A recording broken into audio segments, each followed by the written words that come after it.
I am the Tofu Golem. Please enjoy the video.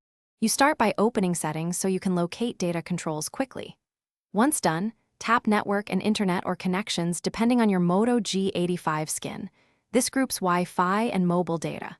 Make sure to select data usage next so the phone displays a daily and monthly overview. You need this view to see totals, current cycle dates, and which SIM is active. Doing this first saves time when you check per app consumption and set limits. You now inspect the breakdown to find the biggest data consumers.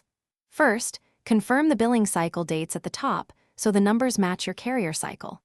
Next, tap mobile data usage to reveal an ordered list of apps and background usage. This shows foreground versus background consumption. Then tap any app to see hourly, daily, or total bytes used and toggle background data if needed.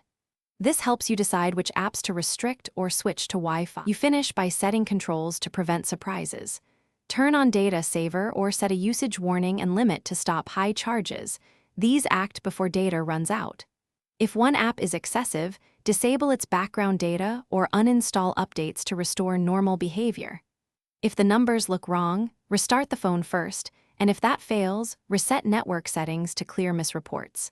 If problems persist, contact your carrier. They can verify account usage. Thanks for watching. Consider subscribing if we helped you today.